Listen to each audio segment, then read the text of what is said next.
Then the lights turn off and I'm nobody. When the room clears out and everyone's gone, I forget where I belong. I'm growing up, losing touch with all the people I thought I'd trust. And I'm sorry for the words that I've written. Do you think they could be forgiven? And when it's loud, I don't know how to just tune it out. 'Cause with this life that I've been given, I know it's gonna feel different. I know they're just symptoms of growing old. Have I lost all control? Are these just symptoms of growing old? Are these just symptoms? Are these just symptoms of growing old? Have I lost all control? Are these just symptoms of growing old? Are these just symptoms? These just symptoms.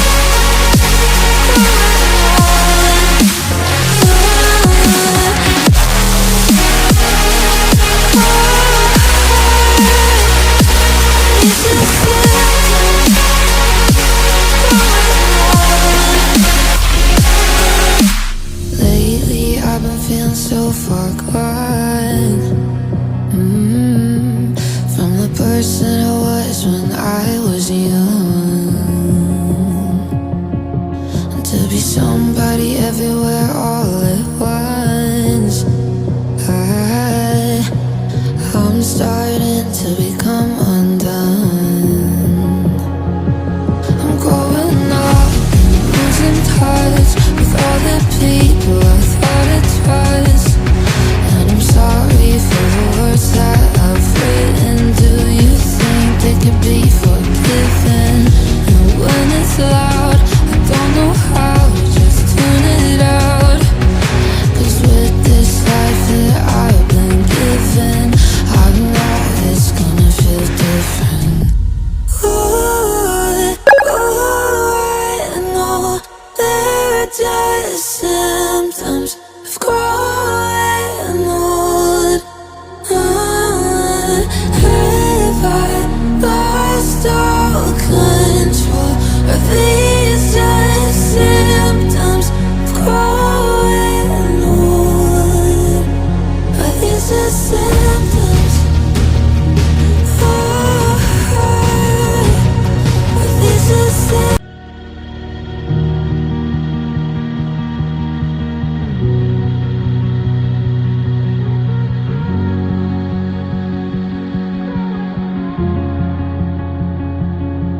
When I'm up there, I feel like I'm somebody.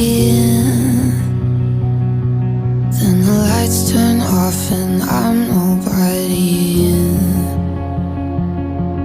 When the room clears out and everyone's gone, I forget where I belong.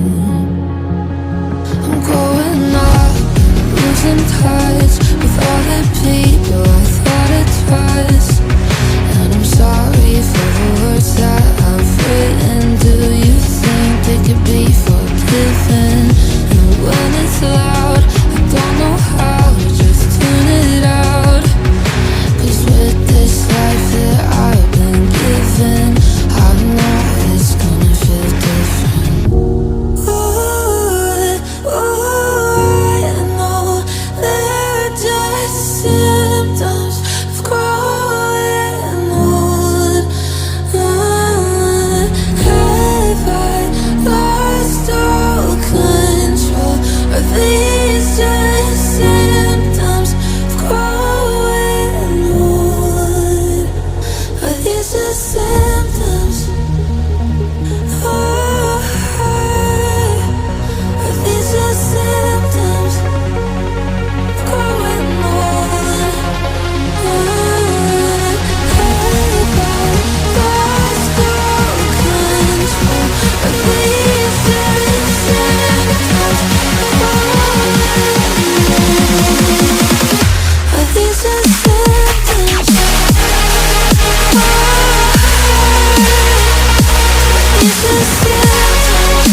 feeling so far gone. From the person I was when I was young. And to be somebody everywhere all at once. I'm starting to become undone. I'm growing up, losing touch with all the people I thought I trust.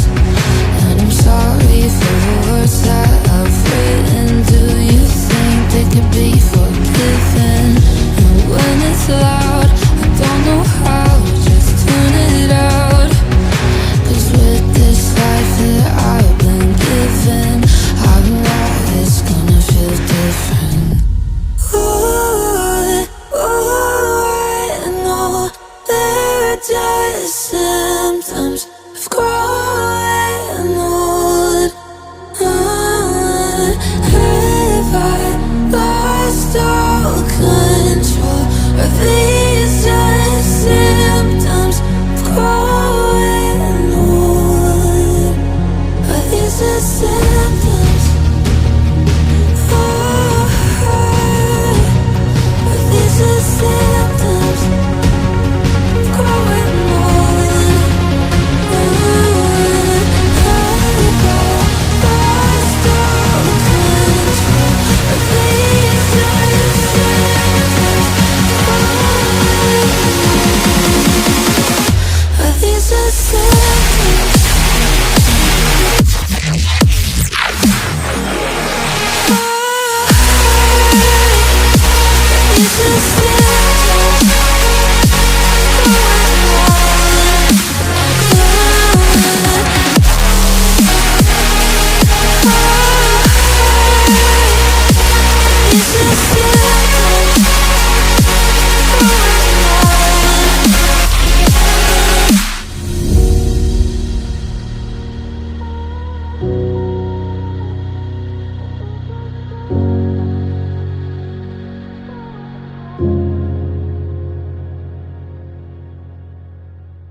When I'm up there, I feel like I'm somebody. Then the lights turn off and I'm nobody.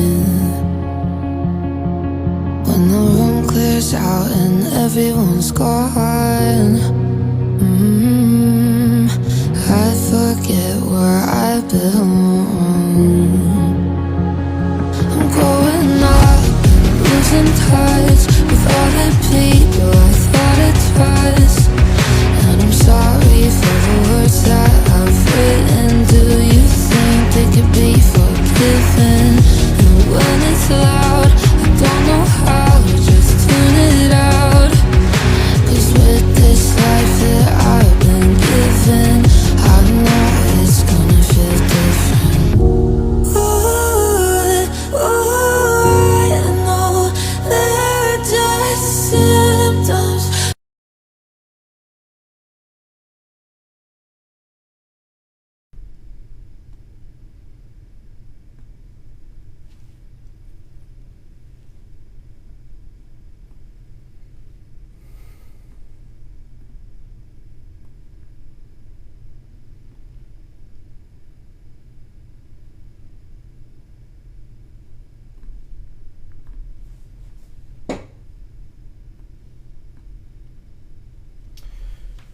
Bonsoir chers auditeurs de la quotidienne Peuple du Rhône, j'espère que vous vous portez bien. Nous sommes jeudi 31 juillet 2025 et on peut vous dire que du point de vue du recrutement et de la gestion de l'équipe de la saison 2025-2026 commence enfin à se dessiner. On ne peut tout de même pas dire que l'OL ne connaît pas de difficultés particulières durant cette trêve estivale. On peut penser notamment au dossier Turner mais aussi à l'enveloppe Mercato qui est assez limitée. Mais j'ai le sentiment, comme beaucoup de supporters de l'OL, est désormais entre de bonnes mains. Donc pour le moment, je le sens plutôt bien, que le club est sur la voie de la guérison. Le chemin sera encore un peu long, mais pas insurmontable, en faisant preuve de résilience, d'intelligence, de lucidité et de réalisme. Eagle Football avait communiqué tout récemment les chiffres du dernier exercice à travers un communiqué dans lequel on parlait de reconstruire l'OL sur le plan de la viabilité à long terme. Bon voilà. Du coup, mes chers auditeurs, je commence tout de même par remercier tous ceux qui ont participé et largement contribué à la visibilité de l'émission durant le décompte. Like et partage à foison, commentaires bienveillants, c'est sans doute ça la famille Peuple du Rhône. Je peux vous dire une chose, c'est que ce soir, l'équipe de choc est réunie, une belle composition d'équipe digne d'une équipe de Ligue des Champions, avec notamment Damien, notre investigateur et envoyé spécial à Braun, qui était cet après-midi, l'attachant Jojo. Guillaume, malheureusement, qui ne sera pas là, qui était prévu de base, mais il ne sera pas là, il a un empêchement. Et Greg, qui devrait faire son retour, notre journaliste et fondateur du média Ferveur Lyonnaise, partenaire Peuple du Rhône. Et également l'intrigant Adil, qui devrait également faire son retour. Donc on va voir s'ils sont tous bien là.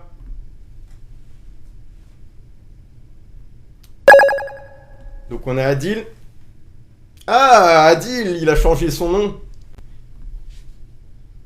Oh là là, j'ai fait une petite connerie.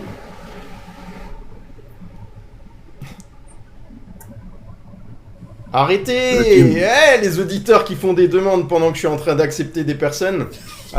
Du coup, il y a des têtes qui se rajoutent là.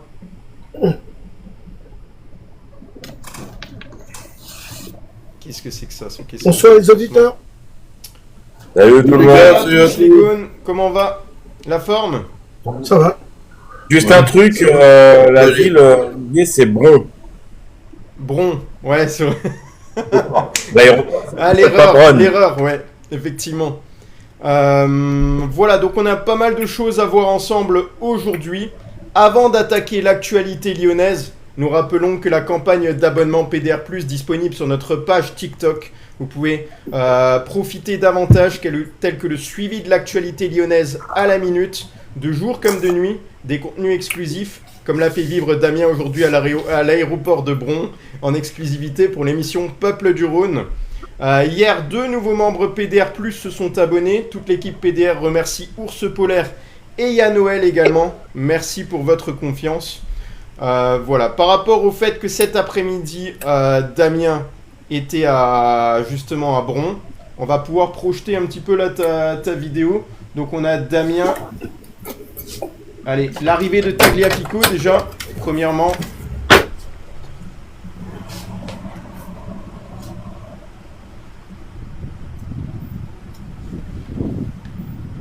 Pour ceux qui ont observé. Il manque la musique de Top Gun là.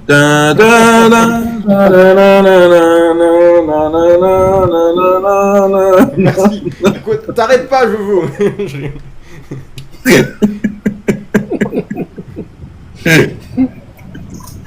Olivier, ouais. tu dis que c'est moi l'intrépide, mais Jojo, il commence à être en dessous de moi là. Hein. Non, moi j'ai les gars, j'ai l'oreille musicale. Je peux vous chanter toutes les musiques de films, il n'y a pas de souci. On a également Damien en photo avec Mathieu Louis-Jean cet après-midi.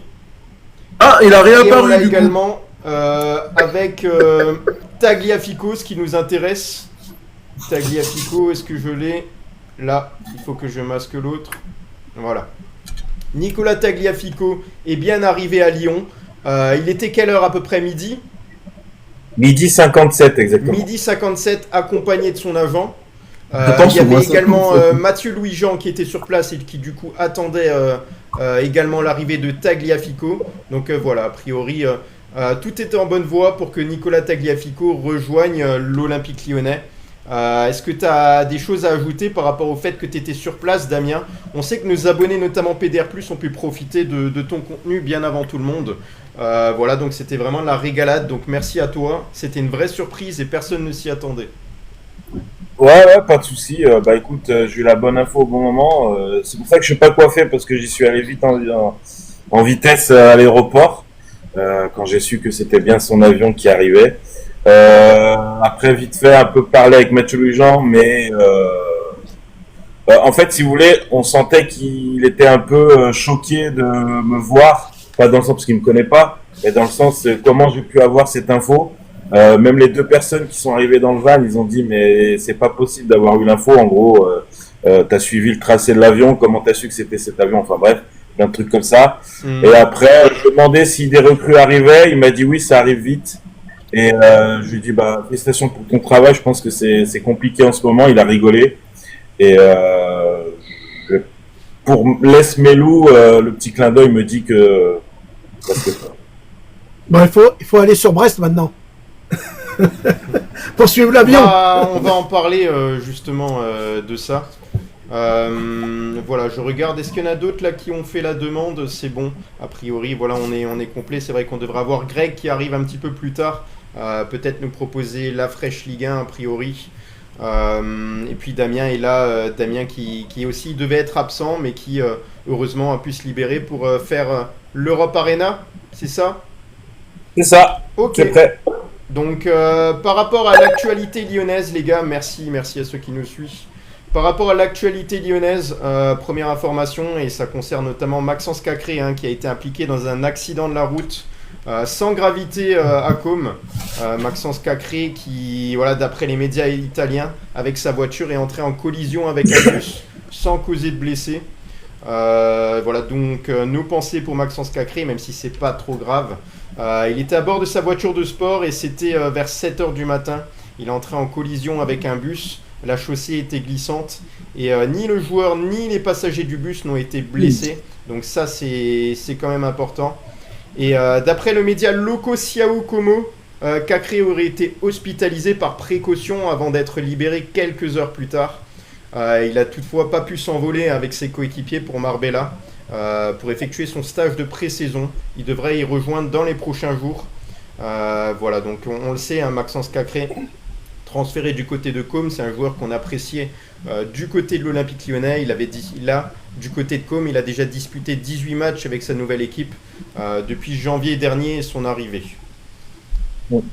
Voilà, par rapport à ça, voilà, je pense qu'on n'a rien à dire, hein. Je parle un peu au nom de l'équipe Peuple du Rhône. Bien entendu qu'on lui souhaite que de se remettre, hein, même si ça doit être des égratignures a priori.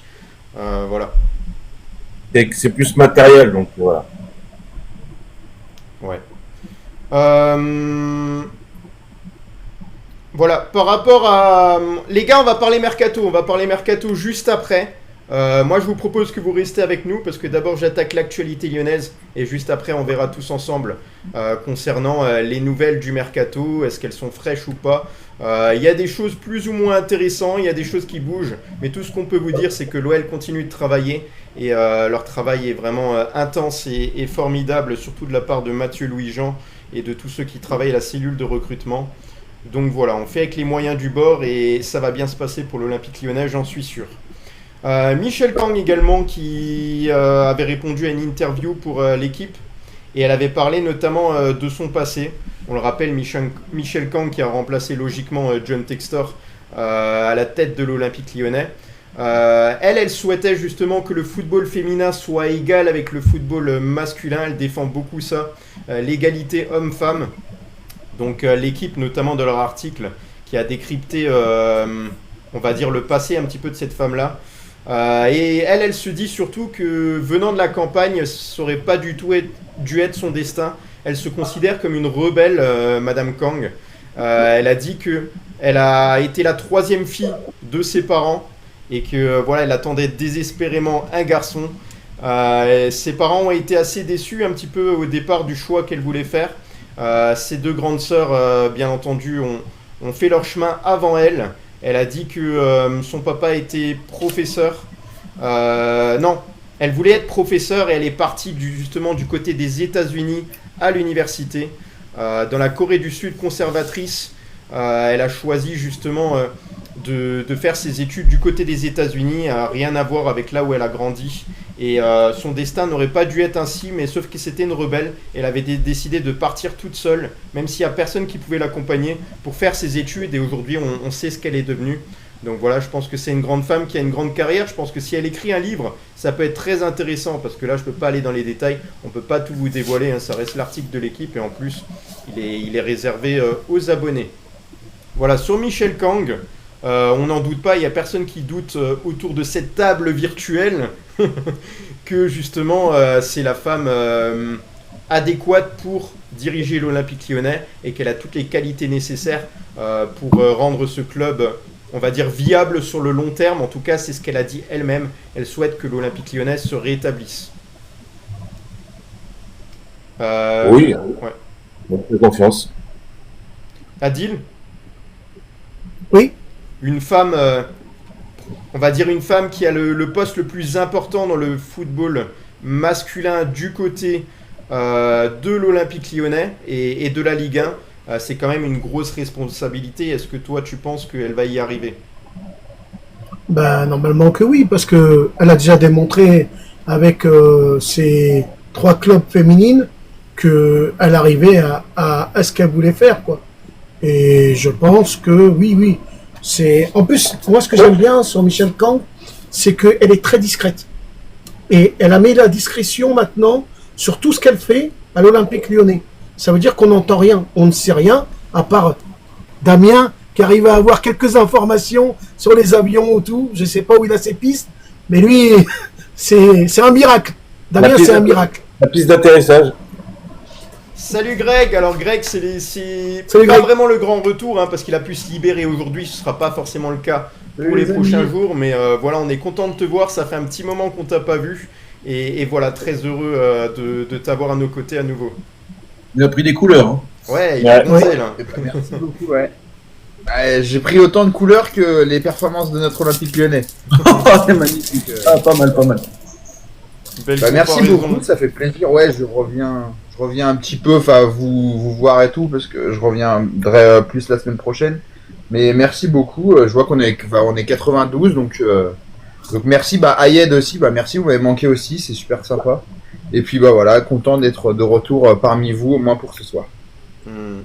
Voilà, on vous rappelle également que Greg, journaliste professionnel qui est spécialisé dans le sport, hein, surtout, qui a son propre média Ferveur Lyonnaise, partenaire de Peuple du Rhône. Donc n'hésitez pas à aller voir le média Ferveur Lyonnaise, le site internet, l'application sur l'App Store également. Et puis ces articles qui sont très utiles, qui peuvent faire aussi profiter à nos abonnés. Voilà, c'est aussi grâce à lui qu'on peut avoir le résultat de toutes nos recherches. Donc merci beaucoup Grégory. Bah merci à vous en tout cas, c'est un plaisir d'être avec le Peuple du Rhône. Alors Mathieu Louis-Jean, lui, a répondu à une interview pour Le Progrès. Il a dit que l'OL aura peut-être le 7e budget de Ligue 1, mais sera compétitif malgré tout. Donc on sait pourquoi on en est là, on va pas revenir dessus. Donc on a demandé notamment à Mathieu Louis-Jean, on suppose que vous ne chômez pas en ce moment, vous avez sûrement beaucoup de travail. Donc il a répondu non, ça clairement, surtout depuis que je suis arrivé à l'Olympique Lyonnais, ça a été très mouvementé. La situation était comme ça, on travaille dur pour que l'équipe soit la plus compétitive possible au vu du début du championnat. Avec les restrictions du moment et pas mal de barrières à passer. Comment justement vous sortez de là? Il a répondu bien sûr, il ne faut pas oublier qu'on était il y a quelques semaines, c'est-à-dire pas loin d'une descente en Ligue 2. Alors on s'est préparé à plusieurs scénarios avec les restrictions posées par la DNCG, ça nous donne plus de travail. Et puis il a expliqué aussi que les recrutements hors de prix à l'OL, c'est fini pour un petit moment. Donc voilà, a priori il n'y aura pas de transfert très onéreux du côté de l'Olympique Lyonnais, on le savait depuis un petit moment. On rentre dans une nouvelle stratégie que pourrait un petit peu nous détailler Jojo, c'est-à-dire là sur le marché des transferts. Comment opère l'Olympique Lyonnais, Jojo? C'est-à-dire, vu qu'on n'achète plus des joueurs très onéreux avec pas mal d'expérience, là on passe à autre chose, hein, on se démerde avec d'autres choses. Si tu peux nous détailler un petit peu la stratégie. Comme j'ai dit, les gars, c'est pas parce qu'on n'a pas les sous qu'on n'est pas capable d'aller chercher des joueurs de haut potentiel. En Europe, tu as des joueurs de haut potentiel, il faut savoir les trouver, faut les chercher. Et là, pour moi, voilà, c'est leur stratégie de recrutement pour moi maintenant côté de l'Olympique Lyonnais. Plus besoin de mettre des 20 millions, 15 millions, parce que maintenant, on peut plus se le permettre. Et je trouve que cette stratégie-là, d'aller chercher des jeunes joueurs pour pouvoir les faire un peu plus évoluer et tout, moi, je trouve que c'est pas mal réfléchi. Après, il faut voir si la mayonnaise va prendre, quoi. Mais voilà, si par exemple on a ce joueur-là, Morton, eh ben ça en fait partie de ce que je dis. Il a quel âge? 19 ans. Il va arriver, s'il arrive à Lyon, bah voilà, il va vouloir s'affirmer et tout. Et s'il s'affirme dans le positif, et ben, c'est un joueur après qu'on va pouvoir vendre un peu plus cher que ce qu'on va l'acheter à Liverpool. Donc c'est ça la politique de recrutement que Lyon a mis en place. Et Il a sur les 22 salaires ans. aussi. Oui, Il a 22, je crois. Ouais, 22. Ouais. Ouais, 22. Adil, là, Voilà. il y a quelque chose à ajouter là-dessus? Oui, tu as dit recrutement pour un petit moment. Ça veut dire que les sommes ne seront plus importantes. Ça se trouve, en restant comme ça, on aura des résultats et ça restera comme ça. Il y aura plus on n'ira plus chercher des joueurs à 30 ou 40 millions parce qu'on aura vu que juste avec 7, 8, 10 millions, ça marche très bien. Là, tu prends l'exemple de Brest, hein, les gars, hein, sur la saison où ils ont fini en Ligue des Champions. Hein. C'est pas des joueurs à 25-30 millions qui sont allés chercher. Il y a pas besoin de voir plus loin. Quand vous voyez par exemple les sommes astronomiques qu'ont mis un club anglais, Manchester United, depuis pas mal d'années, les Sancho, par exemple, qu'ils ont prêté 3 fois d'affilée, ils ont eu plus de 120 millions d'euros, les Anthony à 100 millions d'euros. C'est pas parce qu'un joueur tu vas l'acheter 80 que le joueur va être forcément un goat chez toi. Enfin, voilà, on l'a vu nous par le passé, Brian 1 million d'euros, on a vu la saison qu'il a fait. Voilà. Voilà, c'est juste que la cellule de recrutement doit travailler intelligemment. Ce qui bloquait la cellule de recrutement depuis l'arrivée de Textor, c'est que Textor voulait faire son business, voulait se faire son escroquerie, pardon. Puis voilà, c'est tout. Là maintenant, Mathieu Louis-Jean peut travailler et Fonseca peut travailler aussi. Oui, Grégory, là, sur cette nouvelle stratégie de l'Olympique Lyonnais, est-ce que selon toi, on a nos chances d'être compétitifs pour les places de Ligue des Champions avec ce type de recrutement? Bah, pour la Ligue des Champions, ça me paraît un peu dur parce que moi, je suis à la fois d'accord et pas d'accord avec vous. C'est-à-dire que je suis totalement d'accord que l'OL aujourd'hui doit la jouer maline. Dégraisser le mammouth. De quoi? J'ai dit dégraisser le mammouth. Alors lui, son mammouth, il l'a déjà Bah, là, sorti la c'est- dernière fois, une autre expression C'est liée quand au même mammouth. c'est quand même bien parti parce que, comme l'a dit Mathieu Louis-Jean, maintenant je suis d'accord et pas d'accord. C'est-à-dire que je suis d'accord que oui, il faut faire des recrutements malins parce que t'as pas le choix financièrement. Voilà, donc faut plus balancer des 30-40, mais on n'a jamais fait ça. C'est des 15, 20, 25, voilà, voire 30. Mais à la fois aussi, il faut pas non plus devenir un club entre guillemets de bas standing et qui est là que pour faire des coups, parce que des coups en fait, faut être réaliste, des coups t'en fais pas tout le temps. C'est beaucoup de risques, notamment le petit Morera. Bon bah peut-être que ça va le faire. Là il est pas mal sur ses 2-3 premiers matchs, ça va peut-être le faire, mais en tout cas on verra ça. Mais il faut pas non plus devenir. En fait l'OL c'est l'OL. Ok, l'OL a des soucis d'argent, mais l'OL a comme une image, l'OL a un stade, l'OL a une histoire, un palmarès. Donc tu peux pas non plus devenir un club à la Brest où vraiment ils tentent des coups, ils vont, voilà, parce que au bout d'un moment tu perds cette image, tu perds ton standing. Et malgré tout, c'est bête ce que je vais dire, mais sans grands joueurs et sans mettre beaucoup d'argent, aujourd'hui c'est difficile d'avoir une équipe compétitive. Tu vois, toutes les équipes de Ligue des Champions, franchement la plupart des 5 grands championnats, c'est des équipes qui mettent beaucoup d'argent sur le mercato. Des fois elles le mettent mal, comme United qui fait n'importe quoi. Voilà, mais par exemple un club comme Dortmund, où on dit beaucoup oui, les clubs français doivent suivre Dortmund, ok, mais Dortmund ça leur arrive de balancer des 40-60. Pas tout le temps, rarement, mais ils n'ont pas peur de faire ça. Donc il faut que l'OL, oui, trouve une solution. En fait, il faut trouver le juste équilibre. Comme a dit Mathieu Louis-Jean, il ne faut pas non plus que l'OL soit un club low cost, parce que derrière, ça fait plus envie non plus. Et parce que aussi, au-delà des transferts, c'est les salaires. Derrière, si tu as un club anglais ou un autre club qui te propose un salaire bien supérieur, et bah derrière c'est fini. Donc il faut trouver vraiment le juste équilibre entre ne pas dépenser bêtement son argent comme Mangala Niakate, et par contre le dépenser intelligemment pour aller faire des coups. Voilà. Moi le petit Morton par exemple, je trouve que personnellement je prendrais pas. Parce que pour moi c'est un joueur, je crois que c'est 8-9 millions, c'est 22 ans, c'est Liverpool, c'est un joueur qui pour moi est dans une pouponnière, c'est-à-dire un peu en Angleterre comme City, où ils ont plein de joueurs sous contrat. Et c'est compliqué. Par contre, j'irais prendre plus un joueur, je sais pas moi, de Leeds, tu vois, des joueurs comme ça, quoi. Voilà. Mais Greg, moi je veux revenir sur un truc. Vas-y, Excuse-moi, Adil. Olivier. Vas-y, si tu me Adil, permets. pour finir. fut un temps, là, ce qui nous manque aujourd'hui à l'Olympique Lyonnais, c'est d'avoir un gros sponsor, quelqu'un qui amène de l'argent, des moyens. Là, on est en train de reconstruire l'Olympique Lyonnais. Il y a même pas un mois, on devait être en Ligue 2. Alors, moi, je pense que les 3 premières années, ce serait pour stabiliser l'Olympique Lyonnais, et après, peut-être le revendre l'Olympique Lyonnais pour revenir sur des situations qu'on avait avant, quoi. Ah oui, oui, non, mais moi juste, c'est ce que je dis. Après, comme je veux dire juste, je suis d'accord qu'aujourd'hui, il faut, de toute façon, alléger la masse salariale, ce qui est en train d'être fait. Il y a des jolis coups qui sont faits, notamment le Tagliafico, ça va être fait, c'est un super coup, franchement. Et voilà, et lui, on peut le remercier parce qu'il accepte aussi de. On n'a pas exactement. Enfin, moi, j'ai pas les chiffres en tête pour l'instant, mais il accepte, je crois, de baisser son salaire. Donc là, je suis d'accord. Je dis juste qu'il faut pas non plus. Là, c'est normal de reprendre entre guillemets en bas de l'échelle, et c'est normal. On n'a pas le choix de toute façon, mais juste, il faut pas non plus s'habituer à faire des petits coups parce que des petits coups, c'est compliqué. T'as des équipes comme Brest qui ont fait des coups, ok, mais t'en as qui sont ratés également. Donc, faut faire attention. Voilà, faut pas non plus que l'OL devienne un club low cost. Low cost pour le début, actuellement, oui, parce qu'il n'y a pas le choix. Mais faut pas non plus. Voilà, faut que dès que l'OL, et on souhaite que retrouve des couleurs, retrouve des sensations, faut que l'OL y arrive parce qu'il faut pas rêver. La Ligue des Champions cette année, ce serait un exploit. On va voir ce qui arrive sur le mercato. Mais quand tu prends un jeune qui s'appelle Ruben Kluivert que tout le monde connaît de par son nom de famille et pas son prénom, quand tu prends un Moreira qui a joué 3 matchs avec la réserve avec le Sporting, ok, s'il y a la Ligue des Champions derrière, c'est un exploit monumental. Mais t'es pas, entre guillemets, créé, t'es pas, on va dire,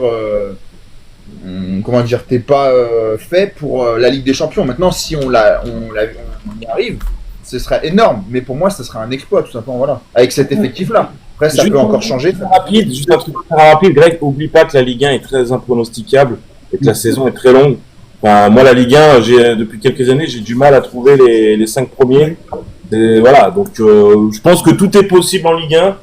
Voilà, mais il faut attendre la fin du mois. Oui, allez les gars, on va pas s'éterniser sur le sujet, on a passé pas mal de temps. Allez, Julio, pour terminer, après c'est terminé. Moi, j'ai pas donné mon avis, j'ai pas parlé. Les gars, faut dire un truc aussi, c'est que Fonseca, il a été habitué quand même à repartir de zéro. À Lille, il a reparti de zéro quand il y avait eu les problèmes de finances aussi côté Lillois. Il est reparti avec une équipe de zéro. Je crois qu'il a emmené cette équipe même en Ligue des Champions. Donc Fonseca, et moi je trouve qu'il est habitué. Donc moi j'ai confiance à Fonseca. En tout cas, le boulot qu'il fait jusqu'à maintenant, moi je suis content. Regardez les matchs de préparation. Comme j'ai dit tout à l'heure, ça fait depuis 10 ans que Lyon n'avait pas encaissé un but en match de préparation. Ça remonte aux années 2000. Années 2000 avec l'équipe de Thiago, Juninho, tout ça. Donc là, franchement, ce qu'on fait en défense, c'est pas mal. Allez. Moi personnellement sur la nouvelle stratégie de l'Olympique Lyonnais, forcément elle est inévitable quelque part. Alors Mathieu Louis-Jean est peut-être le mieux placé pour nous faire un recrutement qui va nous apporter des qualités à notre effectif avec de jeunes joueurs qui sont entre à la fois des jeunes joueurs inexpérimentés, mais à la fois ils sont pas loin de passer un palier pour évoluer à un niveau un peu supérieur. Alors pour certains joueurs ça peut sembler peut-être un petit peu tôt pour évoluer en Ligue 1, parce que la Ligue 1, attention, c'est quand même très très dur, c'est assez physique, c'est intense et ça devient aussi technique. C'est vraiment la Ligue 1, c'est très intéressant et beaucoup de clubs européens se penchent à regarder la Ligue 1 parce que justement il y a des joueurs qui sont très intéressants, qui progressent très très vite dans ce championnat de France. J'oublie pas que malgré les difficultés, l'Olympique Lyonnais c'est attractif malgré tout. Et puis dans cette nouvelle stratégie là on va avoir des jeunes joueurs qui vont avoir très faim, qui vont avoir envie de prouver, qui savent qu'ils auront leur chance, et ça c'est une opportunité pour nous.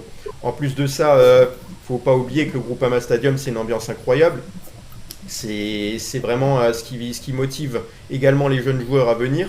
C'est une ferveur, une institution, un peu un esprit aussi familial, un peu comme je peux voir du côté de Strasbourg. On a un peu tout réuni. On va jouer la compétition européenne, la Ligue Europa, ça va nous servir également.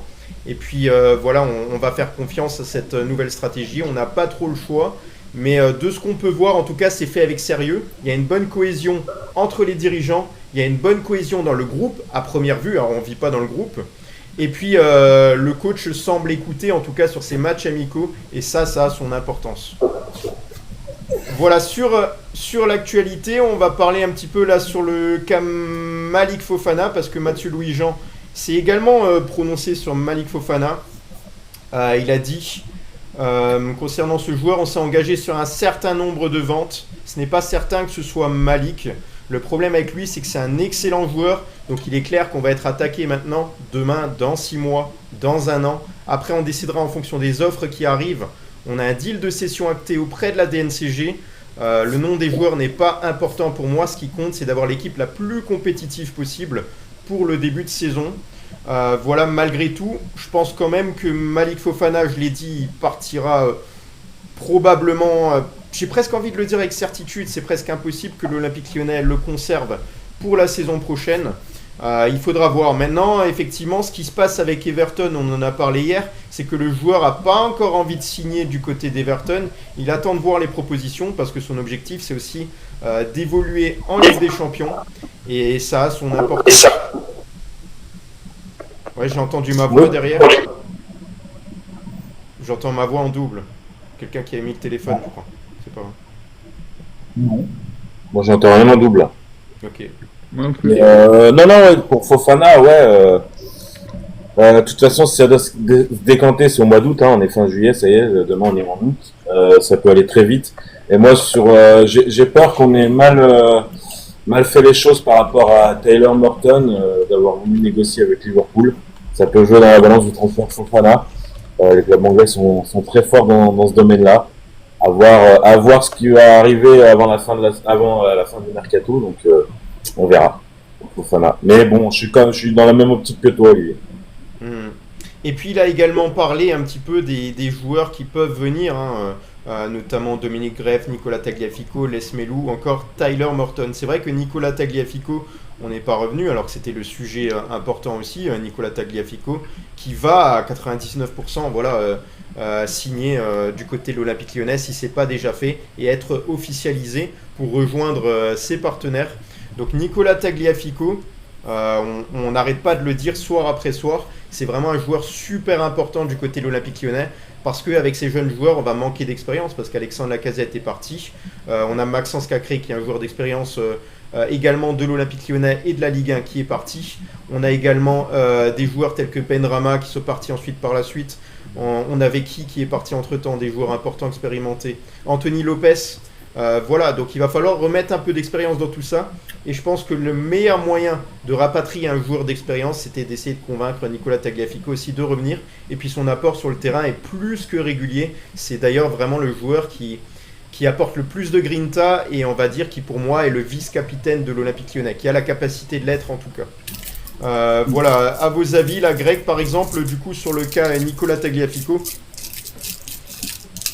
Bah, comme je disais, c'est un joli coup. Alors, je pense que malheureusement, c'est un coup qui, entre guillemets, devrait faire des victimes collatérales. C'est que Fofana, j'ai beaucoup de mal à le voir rester, même si j'aimerais qu'il reste. Voilà, mais en tout cas, Tagliafico, il y a aussi Clinton Mata qui, on l'a vu, devrait logiquement prolonger aussi son contrat. Donc, ça fait 2 genres d'expérience, comme on a dit. 2 joueurs en plus qui ont la grinta dans un secteur défensif important. Donc, ouais, non, c'est un très joli coup. Dossier un peu bizarre. Moi, je sais pas trop ce qu'il attendait. Est-ce qu'il attendait un signe de l'OL? Est-ce que on en saura peut-être un peu plus dans les. Peut-être pas eu les offres adéquates au salaire qu'il avait envie, peut-être. Ouais, mais bon, le salaire qu'il avait envie, s'il revient ici chez nous, c'est qu'il accepte de baisser son salaire. Donc, on verra, peu importe. On aura sûrement plus de. Je pense que la Coupe du Monde fait quelque chose. Ouais. La quoi?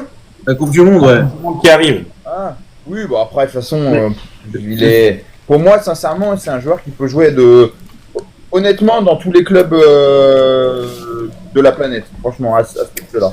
Parce que, bon, il a l'expérience, il a le CV. Voilà, après, c'est mon avis, hein, mais voilà. Mais non, c'est un joli coup. Et ça fait plaisir. Là, une vraie belle opération de la part de l'OL, quoi. Ouais. Adil, sur le cas justement Nicolas Tagliafico. Bah, comme je dis tout le temps, la Grinta. Grinta. La Grinta, hein, Argentine. Hein. Ah oui. C'est des mecs qui sont. Tu les verras pas tomber et se plaindre ou. Voilà, c'est vraiment des mecs qui y vont, quoi. Et s'il revient à Lyon, c'est qu'il aime le maillot. Ça, c'est le plus important. C'est Surtout ça. que, on n'a pas encore cette information s'il a baissé son salaire, ça, parce que ça, on ne le saura pas. Ça, on le saura. Moi, en tout cas, je ne Il est sais pas. légèrement Je ne inférieur. sais pas. Si, il est légèrement inférieur. Ça a été dit dans le légèrement tournoi. inférieur. Eh ben, On c'est n'a pas les chiffres, un mais joueur c'est qui inférieur. fait. Tu vois déjà, Olivier, un gars qui fait cet effort-là, c'est qu'il vient pas pour l'argent. Il vient vraiment pour le maillot. Bah justement, il peut faire partie des joueurs préférés des supporters lyonnais. Si justement il revient, il est performant. Et en plus de ça, c'est un joueur, il parle pas tant que ça dans la presse. Lui, quand il parle, c'est sur le terrain. C'est sur le terrain qu'il communique à travers ses résultats, ses performances. Et c'est là qu'il apporte vraiment. Et moi, j'ai toujours adoré ce profil de joueur-là. Avec Seth Grinta notamment. Damien, tu t'es exprimé, non pas encore, hein, sur le cas Nicolas Tagliafico. On l'a fait soir après soir. Donc voilà, on fait un petit peu le point. Et je crois qu'il y a Jovo aussi qui n'a pas pu donner son avis. Lui à Fico, comme j'ai toujours dit, si t'as 11 mecs avec la même mentalité et la même grinta, je pense que tu perds très peu de matchs. Et en plus, c'est un joueur qui offensivement apporte beaucoup à l'OL. Il nous fait énormément du bien. Et technique, une belle patte gauche. Enfin, il a tout et c'est vraiment le latéral gauche qui est compliqué à remplacer. On devra le remplacer un jour, hein, mais voilà, très très content. Ouais. Et Jovo. Bah ouais, moi, je suis ce que vous l'avez dit, hein, Tagliafico, pour moi, de toute façon, je l'avais dit, pour moi, si on signe Tagliafico, c'est le plus gros coup que l'OL pouvait faire sur ce mercato, c'est chose faite. Maintenant, Tagliafico, il revient, voilà, ils vont encore apporter toute sa grinta, il va apporter toute son expérience pour les jeunes joueurs qui vont peut-être aussi fouler le terrain pour la saison prochaine pour la Ligue 1. Non, Tagliafico, je suis content, en plus, c'est un joueur que j'admire, quoi, il lâche jamais rien. Voilà, il rentre dedans, il a la arme, voilà, c'est ça. C'est un joueur qu'il nous fallait. Maintenant, le petit bémol que j'aimerais mettre quand même, c'est dommage pour Amner, parce qu'Amner, jusqu'à présent, il a fait une bonne préparation. Et voilà, après, à voir qu'est-ce que Fonseca pourrait réserver une composition. Peut-être mettre Amner sur le côté, mais Amner, franchement, je suis aussi très très surpris de sa préparation. Si on n'aurait pas eu Tagliafico, je pense qu'Amner, il aurait pu faire le taf la saison prochaine s'il était sur la continuité des matchs de préparation qu'il a fait jusqu'à maintenant. Ouais. On en vient à un sujet important. C'est l'OL qui malheureusement va acheter le gardien Matt Turner et le prêter dans la foulée en MLS. Matt Turner qui va rejoindre l'OL, donc c'est vraiment une mauvaise nouvelle. L'OL qui est dans l'impossibilité juridique d'annuler le transfert réalisé par John Textor. Les dirigeants lyonnais qui se sont résolus du coup à suivre la procédure et à l'acheter malheureusement. Le joueur de 31 ans sera immédiatement prêté avec option d'achat à la franchise MLS de New England Revolutions afin d'économiser son salaire.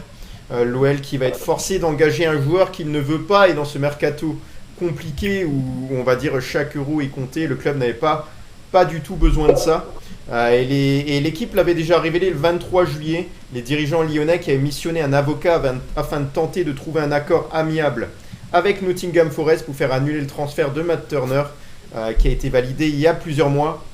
Et bien sûr, on n'est pas surpris.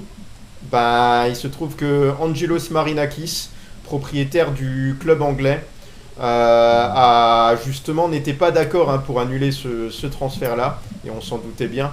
Surtout que ce transfert-là va ramener 8 millions d'euros au club, et le patron grec est resté sourd face à la médiation, et l'OL qui s'est résolu à acheter le joueur qui va signer un contrat de 3 ans. Son salaire sera intégralement pris en charge.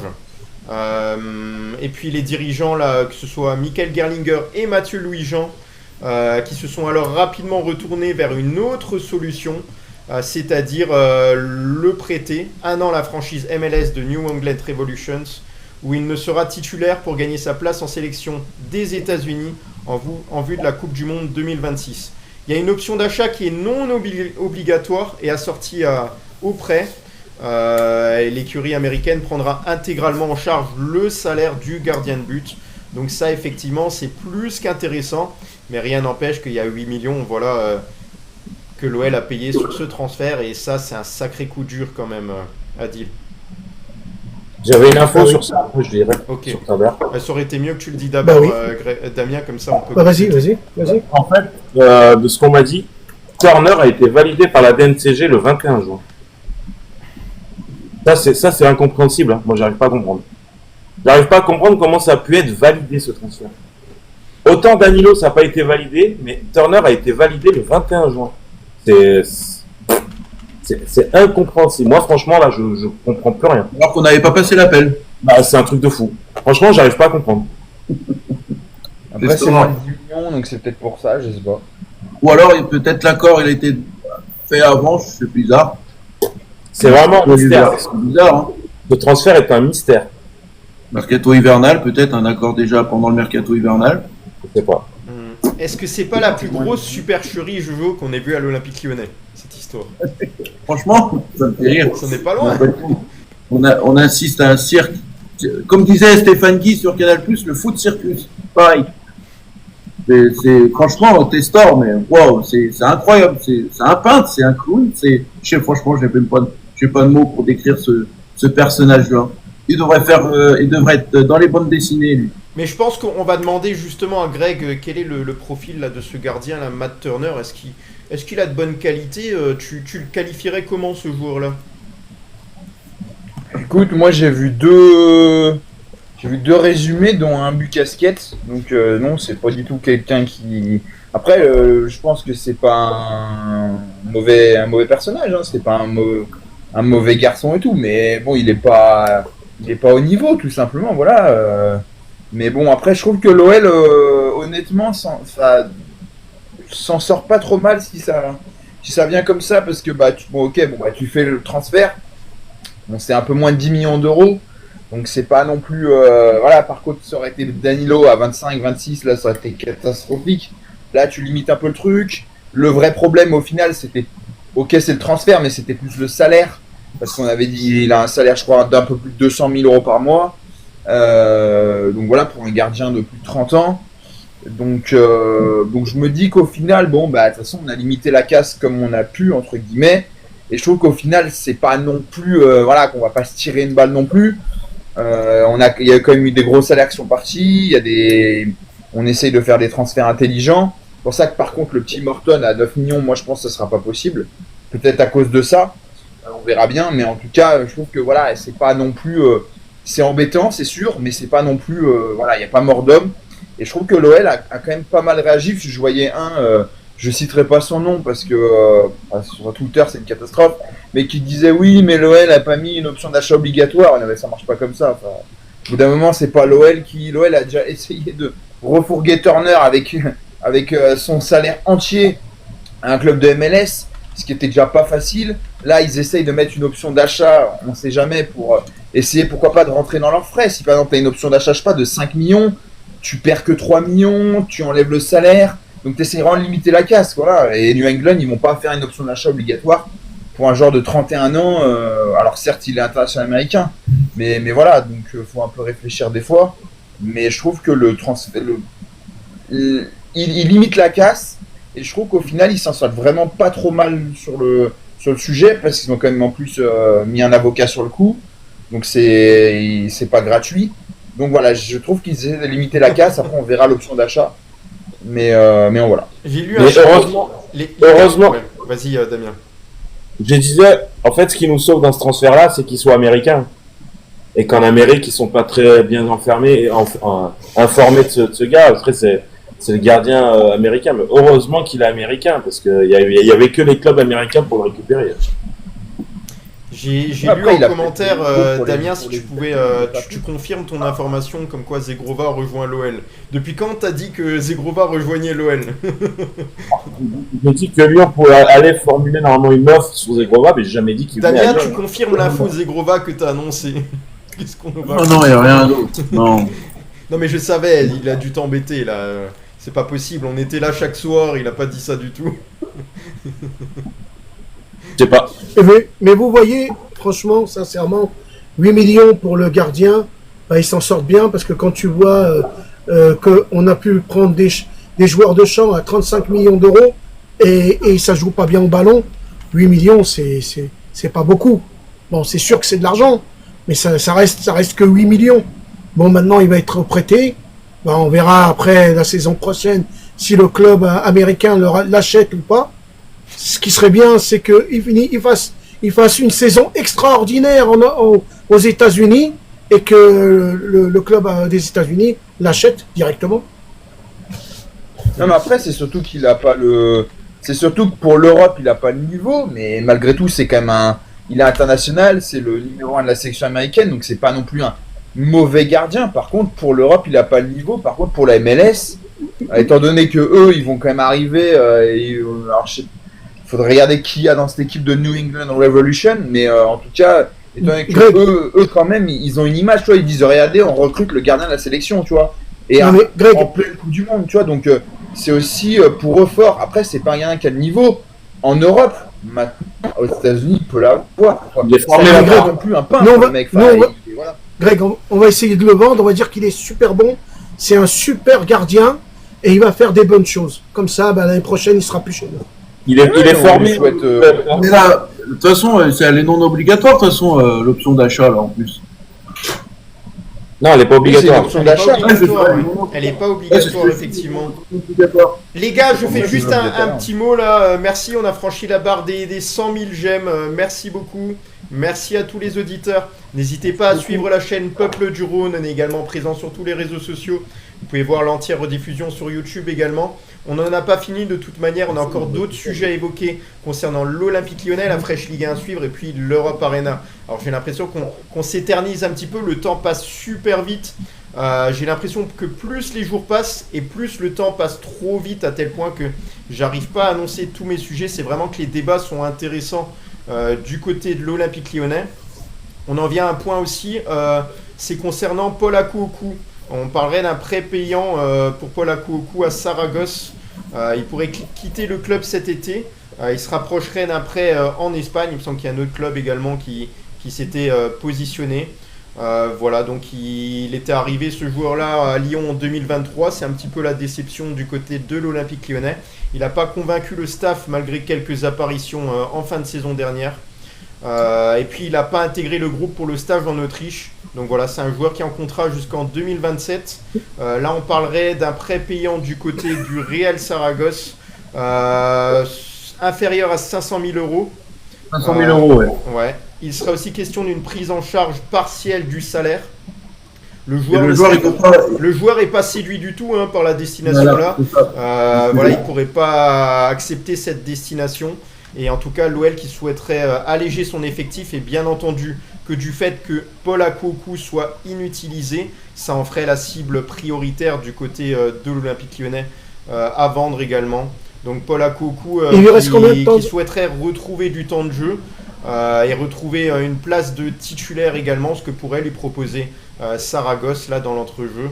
Et voilà, donc ça va être à suivre. L'affaire n'est pas encore finalisée, mais les deux clubs discutent. Et est-ce que le joueur a envie de rejoindre Saragosse? Ça, c'est une autre question.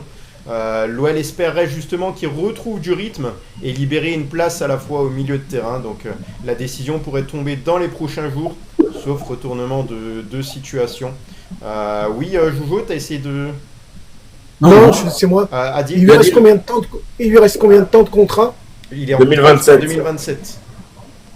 Ah oui, c'est encore loin. C'est encore loin. Il peut se relancer là-bas, moi ça me va. Ouais, ok, donc sur Paul Akouokou, là, Damien, du coup, c'est un joueur. Les offres, forcément, ne sont pas florissantes pour lui. Maintenant, voilà, s'il a l'opportunité de jouer en Espagne ou ailleurs, forcément, il faut saisir cette chance-là. Maintenant, est-ce qu'il a envie de rejoindre? Ou est-ce que tu penses qu'il va rester à l'Olympique Lyonnais, là, dans un loft inutilisé? C'est vraiment pas bien pour ce joueur-là. Bah, de toute façon, c'est le joueur qui peut décider aussi de savoir s'il veut quitter le club. S'il a envie de faire chez le club, il reste jusqu'en 2027, donc même. C'est déjà arrivé avec d'autres équipes et d'autres joueurs.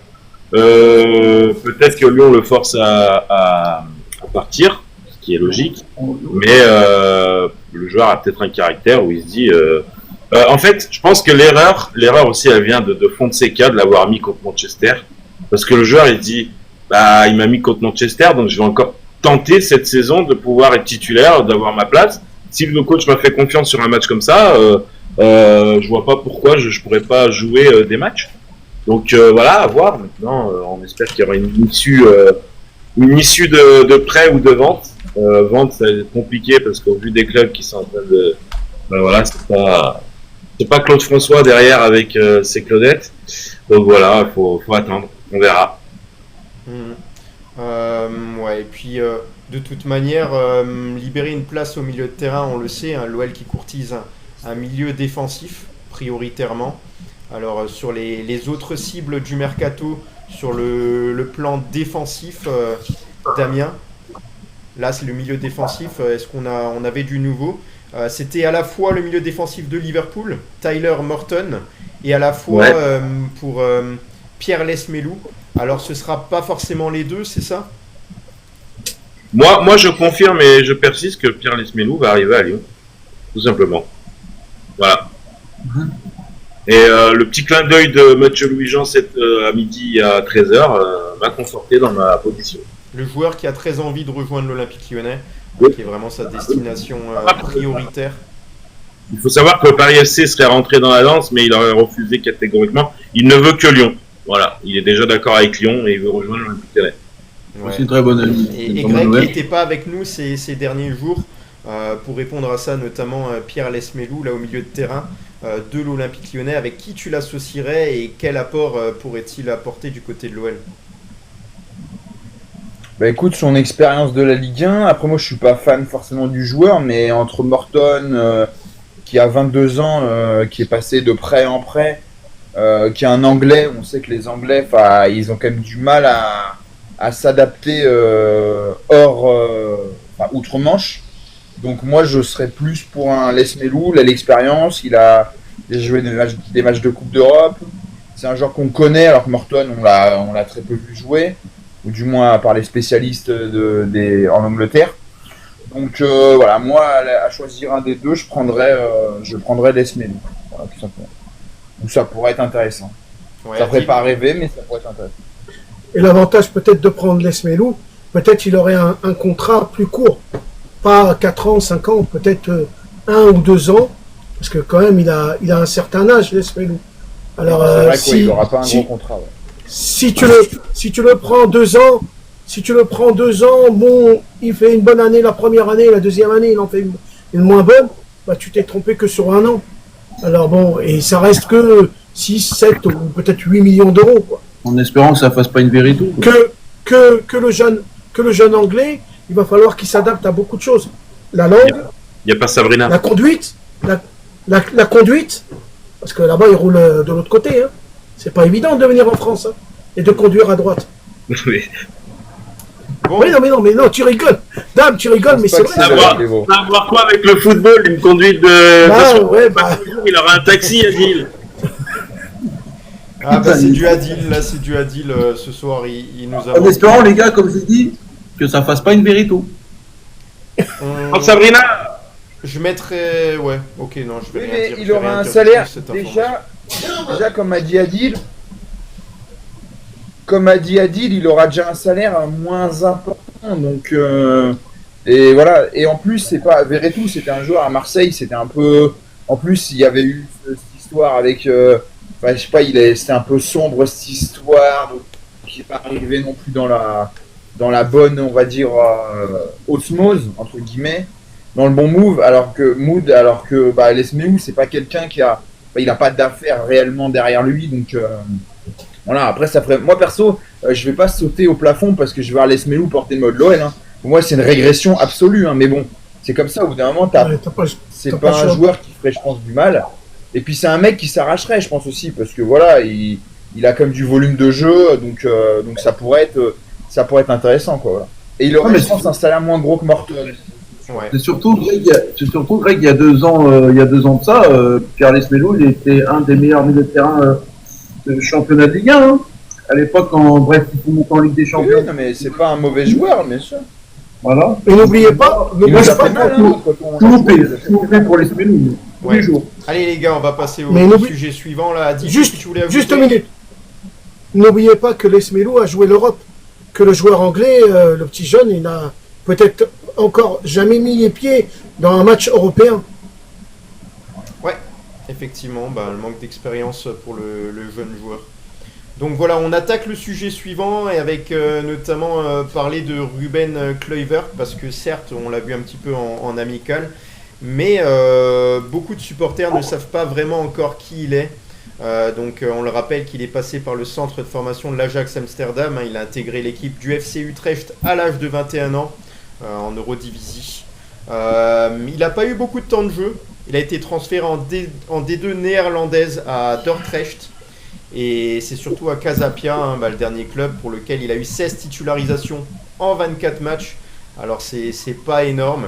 Et en tout cas, c'est ce club portugais-là qui lui a permis de franchir un palier, de s'imposer dans la charnière centrale d'une équipe de l'équipe-là et surtout d'être visible pour l'Olympique Lyonnais. Et à partir de là, il a rejoint l'OL. Est-ce que c'est pas un peu tôt? On peut se poser la question. En tout cas, en Liga Portugal, Ruben Kluivert affichait 63% de duels remportés et 86% de passes réussies, dont un but. Sur les duels remportés, 63%, c'est pas non plus une grosse moyenne, les gars. Dites-moi ce que vous en pensez. Moi, honnêtement, ça me saoule un peu qu'on est déjà en train de savoir si Ruben Kluivert va s'imposer ou pas. Le gars, il a même pas une semaine d'entraînement avec l'Olympique Lyonnais. On est déjà là à dire, je parle pas de vous, mais j'entends des fois, ça y est, c'est quoi ce recrutement, il est nul. Le mec, on l'a même pas vu encore en compétition officielle à l'Olympique Lyonnais. Je pense, de toute façon, la défense sera Mata Niakate parce que, ils se connaissent. Mais, moi, je dis, il faut attendre, faire confiance. On peut pas juger, 63. Moi, j'aime pas les stats. Ça m'énerve. En tout cas, Paulo Fonseca l'observait depuis un moment et souhaitait vraiment qu'il rejoigne le club lyonnais. Et puis il y avait d'autres écuries comme le RC Lens et le Panathinaikos qui étaient intéressés par ce joueur-là. Et moi, je vous propose quelque chose, les gars. Je vais juste laisser parler Jojo, comme ça je prépare mon truc. Les gars, t'as dit combien? 63%? Mais 63%, les gars, pour un défenseur, c'est énorme déjà de gagner des gueules pour 63%. Écoute, c'est plus que la c'est sur 12 matchs, c'est ça? C'est sur c'est ces 16 matchs-là qu'il a joué, là, les 16 derniers Non, matchs. mais surtout, n'oubliez pas, c'est que ce jeune joueur, il jouait en Ligue 2 du Portugal, et là, il est à l'Olympique Lyonnais, il est en Ligue 1. On va comparer les statistiques avec Moussa Niakate. Moussa Niakate, donc j'ai mis en comparaison Ruben Kluivert avec Moussa Niakate. Alors Ruben Kluivert, c'est en vert, on le voit pas trop parce que c'est surpassé par la ligne bleue. Je vais vous expliquer. De Moussa Niakate, c'est des comparaisons statistiques. Ça peut dépendre des plateformes, comment elles évaluent les choses. Alors il considère effectivement qu'en défense, le niveau de Kluivert est à 67 sur 100 et le niveau de Moussa Niakate c'est 73. Après on peut comprendre qu'au vu de l'expérience de Moussa Niakate ce soit supérieur en défense. Au niveau des tacles on a 55 sur 100 de niveau pour Justin Kluivert et 58 pour Moussa Niakate. Encore une fois c'est normal, il est beaucoup plus jeune le joueur. Au niveau des tacles il a 45 et Moussa Niakate 47. Et voilà, les autres statistiques ne sont pas forcément intéressantes, mais c'est des statistiques qui ont été évaluées. Ça dépend des plateformes, c'est pas toujours les mêmes. Donc voilà, sur le niveau, forcément, il aura une marge de progression. Sur le dernier match amical, là, vous l'avez trouvé comment, Ruben Kluivert? On l'a pas vu. Il a pas La deuxième mi-temps, non, il a joué à la 80e minute, il est rentré. À 80e. Ouais. Okay. Il a pas beaucoup joué. Et juste pour rectifier, Adil, Ruben Kluivert jouait en D1 portugaise. Oui, pas des deux. Hein. Oui, non, mais je pensais des deux. C'était en D2 néerlandaise et en D1 portugaise. Ouais, c'est pour ça que je me suis trompé. Ouais. Mais après, justement, moi j'aimerais bien voir quand même Ruben Kluivert et Niakate, parce que franchement, Ruben Kluivert, costaud. Donc, moi, je voudrais bien voir Ruben Kluivert et Niakate alignés. Mata qui retrouve son poste de prédilection qu'il avait à Bruges. Et tu mets Tagliafico en haut. Voilà. Pour moi, Koumbendi et Maitland-Nice à droite, c'est très fort. Ouais, mais voilà. On prend les bons. Mata, c'est fini à droite, les gars. Pour moi, c'est fini, Mata à droite. Ça dépend si les deux restent, quoi. Ouais. Moi, je sais pas. Ça, c'est ouais. Il a jamais joué en équipe nationale, Gulliver. Gulliver, ça y est, on est reparti sur le fameux Gulliver. Il m'énerve son. Ah, il Mais m'énerve son. Gulliver, c'était ce quoi? joueur, Parce il que le m'énerve. nom me dit quelque chose. C'est quoi ce nom-là? Ça me dit quelque chose. Les gars, je peux Ouais. vous proposer un truc. À partir de maintenant, les gars, on l'appelle Cluy.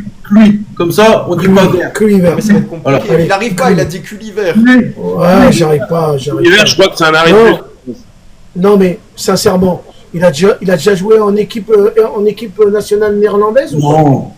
Non. Peut-être quand il était, peut-être en bas, peut-être quand il était Ah, en. non, Peut-être écoute, je en voulais senior, pas, les gars, je pas voulais sûr. pas. Qu'est-ce que c'est? Qu'est-ce que c'est que ça? Monsieur Patate. D'accord. Monsieur Patate. Adil, Adil, je t'ai déjà dit que pour prononcer les noms faits en deux, Cleuil, verte, tu verras, tu arriveras. Ouais.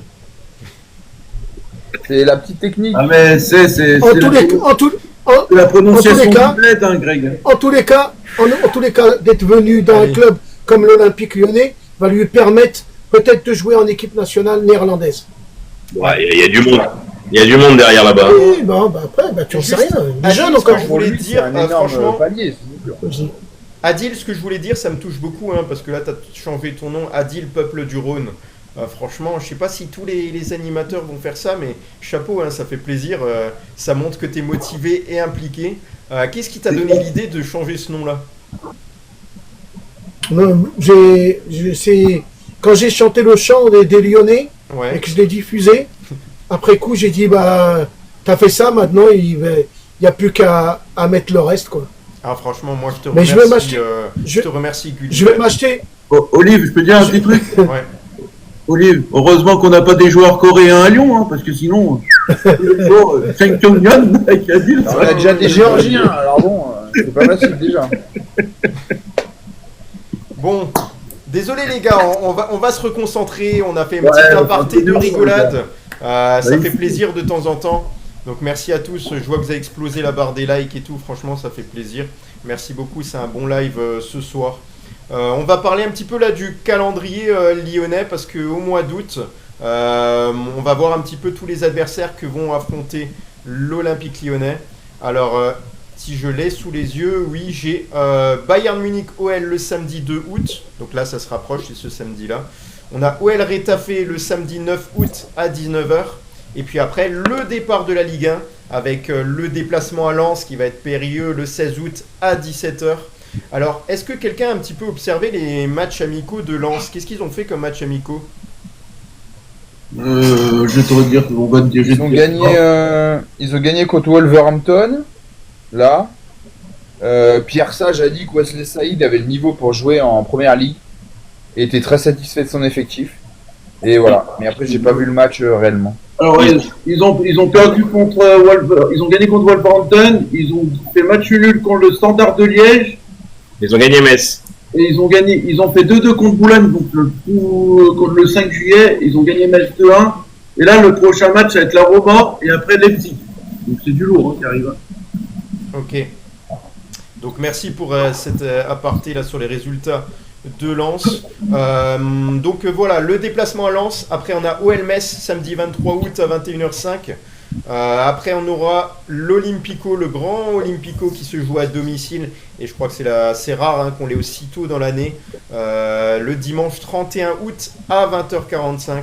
Donc voilà la grosse affiche. Et dans tous les cas, on attend toutes les affiches avec impatience car elles sont toutes importantes et qu'elles peuvent toutes rapporter des points.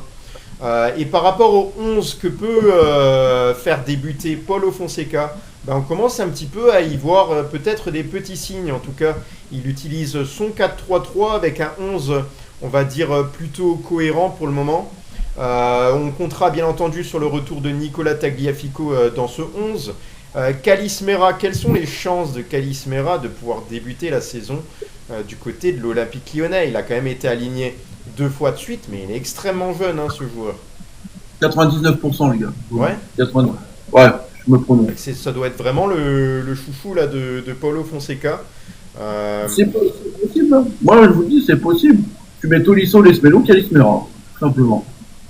Ce serait vraiment un gros Si les On va Smelou dire un arrive, gros moi, pari. bah moi, franchement, Calismera, ce qu'il a proposé là hier, wow, c'est costaud. Hein. En Ouais, plus, il est fin comme ça. Dos au but, il a une bonne vision du jeu en plus. Il aura du temps de jeu, mais de là à ce qu'il soit titulaire, on l'a vu Je contre prends les Maillot. paris aussi, moi, je prends les Non, paris. il peut, mais de là à ce qu'il soit titulaire indiscutable, ça risque d'être compliqué. Ah non, non, moi j'ai pas dit Bon, titulaire, moi, mais on va le voir cette saison. Voilà. Moi je pensais Ah pas oui, être bah, titulaire indiscutable. Hein. On va le voir cette saison, les gars. Ah oui, on va le voir. Attention, hein. Mm. Ah oui. Puis, Après, si tu mets Tolisso, Lesmelou et Mera, pour moi c'est bien pour FIFA, mais tu te fais transpercer parce que t'as aucun joueur à vocation défensive dans les trois. Donc, Tolisso, ça. Tolisso, c'est obligé. Mais Tolisso, c'est un 6 de nature. C'est un 6 de nature, Ouais, Tolisso. mais bon, derrière c'est mort. Enfin, si le milieu, tu laisses Ouais. les défenseurs. Tu laisses Ouais. les défenseurs en no man's land, c'est fini. Ça sert à rien de Tolisso, jouer le match. ouais. Tolisso, il a de plus en plus Donc, changé de profil au sera fur et à mesure Tessman, des ouais. années. Hein. Corentin Tolisso, il a évolué un peu plus, Il y a aussi un Tessman, c'est peu vrai moins qu'il- en sentinelle, on va dire. Et c'est un joueur qui se projette un peu plus, qui est là surtout pour chercher aussi à délivrer des passes décisives et également à faire monter le ballon et à faire casser les lignes. Je pense que Corentin Tolisso est plus ce joueur-là, en tout cas sur ce qu'on a vu dernièrement. Après, peut-être qu'en 6, voilà, forcément, il a des restes et il a pas mal d'expérience. Et parfois, tu as des joueurs qui sont placés à des postes qui apportent quand même à ce poste-là parce qu'ils ont une grosse expérience. Et Corentin Tolisso est le joueur de l'OL qui est le plus expérimenté avec Nicolas Tagliafico. Donc il aura son apport également de grande importance du côté de l'Olympique Lyonnais. On a également Taner Tessman. Alors Taner Tessman, est-ce que vous voulez le voir titulaire du côté de l'Olympique Lyonnais? Ça dépendra de la recrue, ça dépendra de ce qu'apporte également cette recrue-là, je sais pas. Taner Tessman. Elle aime bien. Hein. Pardon? Fonseca aime bien Tessman. Hein. Donc, ouais. Ouais, Attention. c'est pas non plus ce qu'il propose aussi, comme je l'ai dit, c'est pas non plus dégueu ce qu'il propose à ces matchs de prépa. Hein. Et vous faites quoi et vous faites quoi de Matic? Matic. Matic, il pourrait être titulaire, hein. C'est tout à fait possible. Hein. Hmm.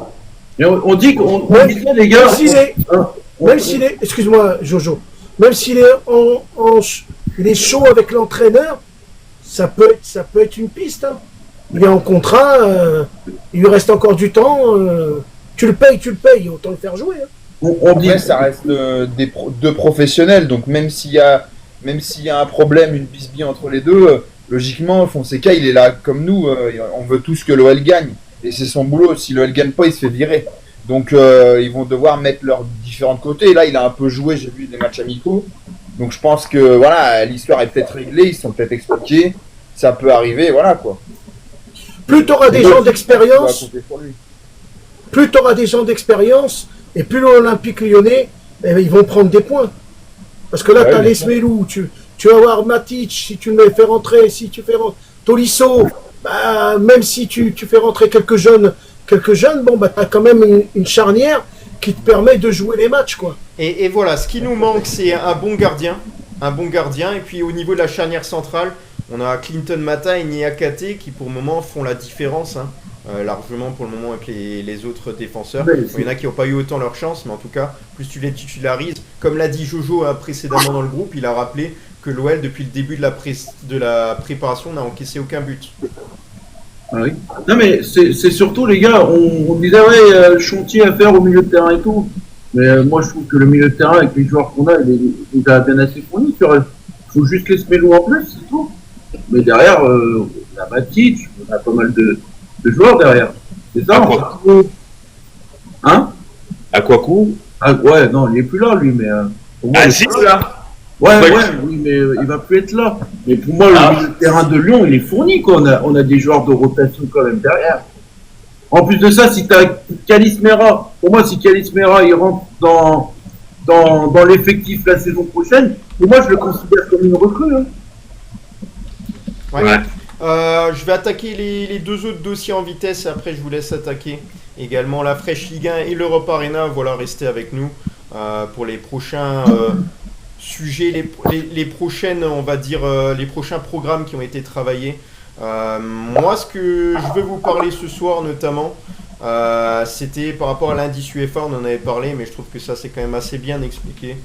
que l'OL est le solide dauphin du PSG sur l'indice UEFA, avec 126 750 points rapportés à l'indice UEFA sur les 10 dernières années. L'OL est le deuxième club français à avoir le plus contribué au classement européen.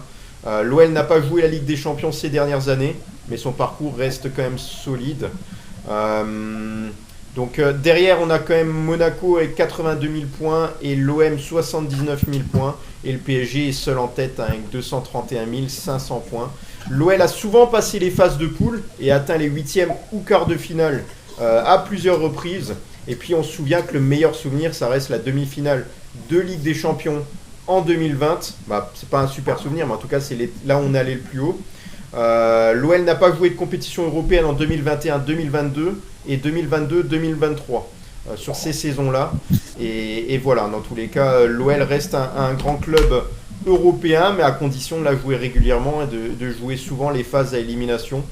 Donc voilà, j'espère que cette saison sera également une belle saison pour l'Olympique Lyonnais, avec de jeunes joueurs, un jeune effectif, un mix avec un petit peu d'expérience, qui pourrait nous amener, pourquoi pas, à toucher les quarts, les demi-finales peut-être, on ne sait pas. Voilà, en tout cas, je croise les doigts. Et l'autre information que je voulais donner, c'était par rapport à un ancien joueur de l'Olympique lyonnais. C'est Lucas Paqueta qui a été blanchi dans l'affaire des paris truqués. Il a dit « J'ai maintenu mon innocence face à ces accusations extrêmement graves. » Là, je me suis entendu d'un téléphone. Des fois, tu bugs. Pardon ?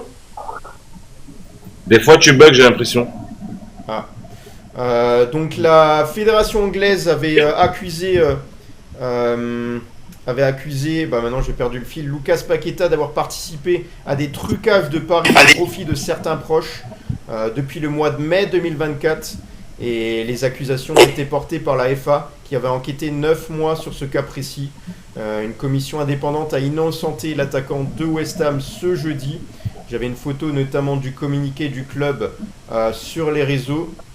On avait Paqueta, en tout cas c'était juste sur les réseaux. West Ham avait confirmé que la commission avait blanchi Lucas Paqueta.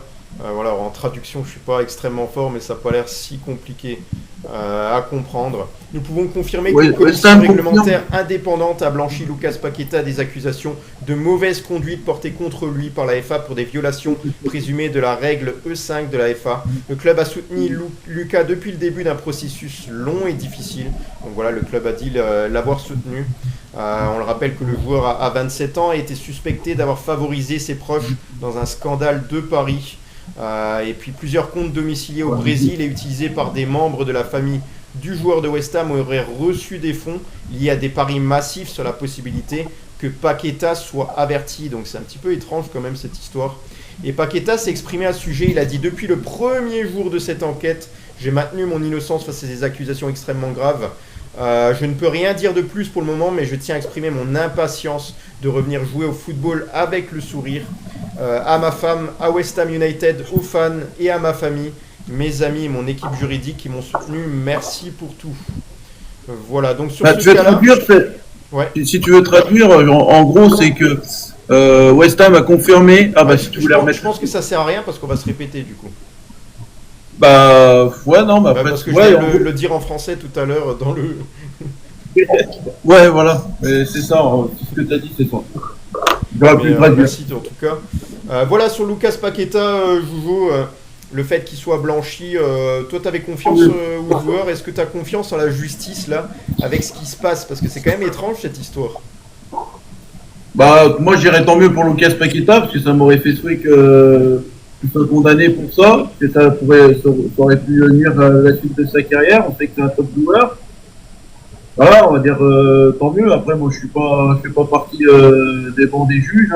Je sais pas après ce qui a été dit, mais tant mieux pour lui. Maintenant, s'il a vraiment fait ça, j'espère pour lui, ça va lui servir de leçon qu'il ne recommence plus.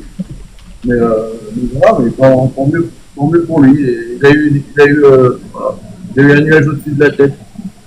Ouais. Voilà donc. On va demander à Adil, vite fait le dernier tour de table. Adil, sur cette affaire-là, qu'est-ce que tu as envie d'ajouter? Moi, je vais dire, tant qu'il n'a pas été pris dans le sac, la main dans le sac, on peut pas dire qu'il est coupable. Hein.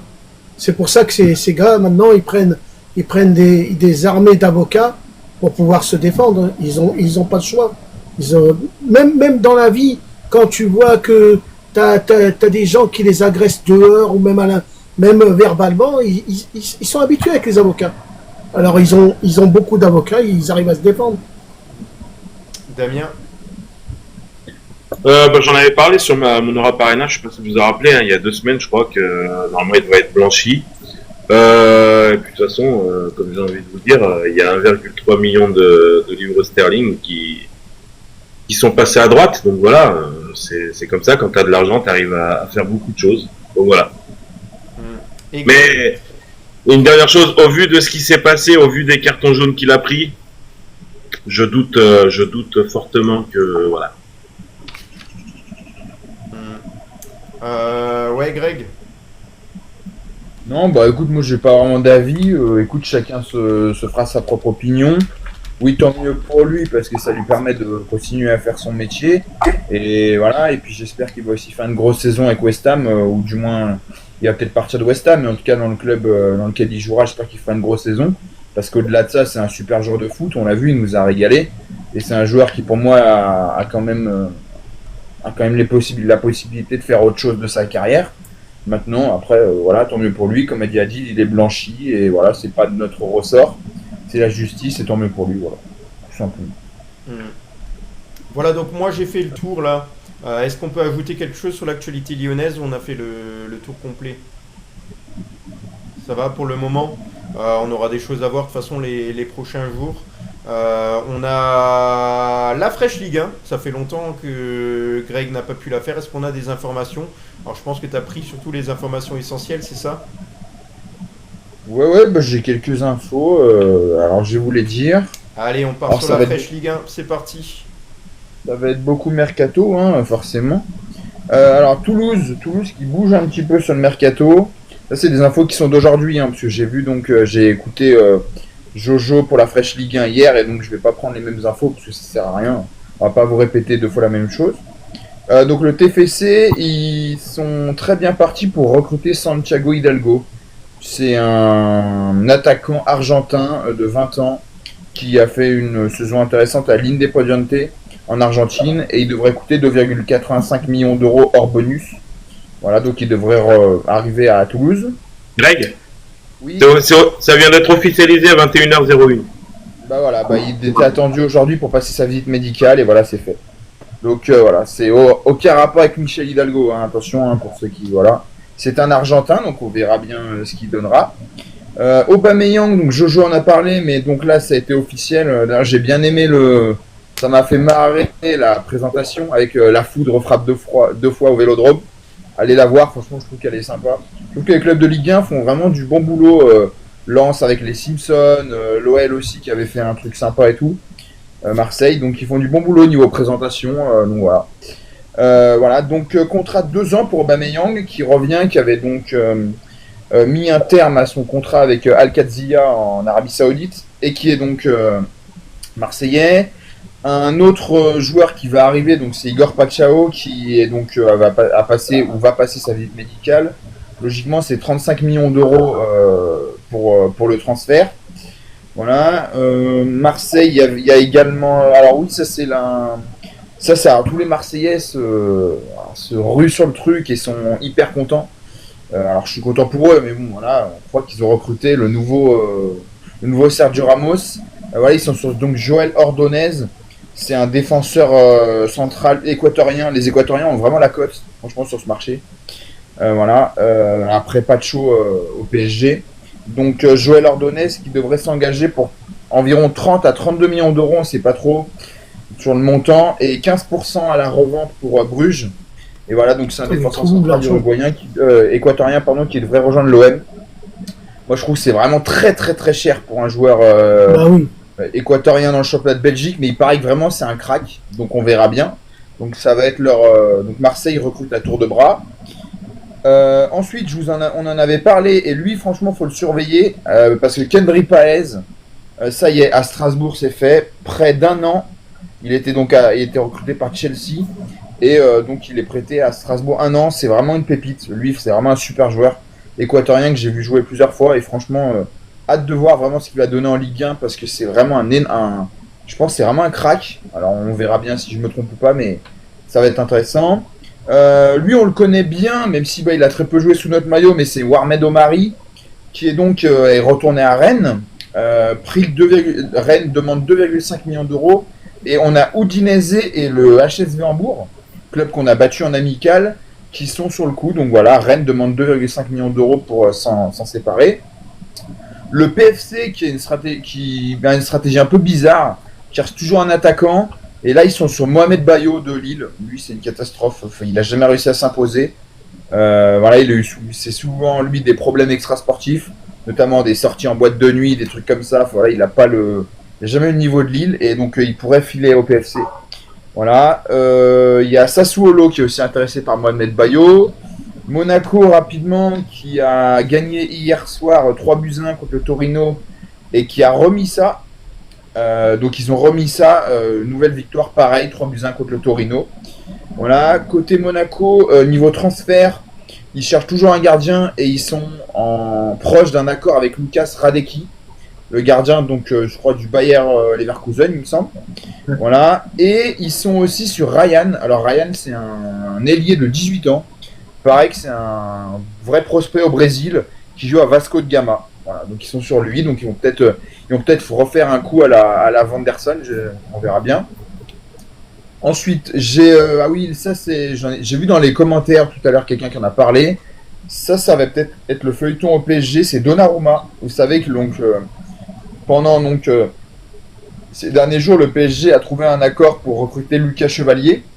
Et en fait, il la met un peu à l'envers à Donnarumma parce que voilà, lui il voulait rester.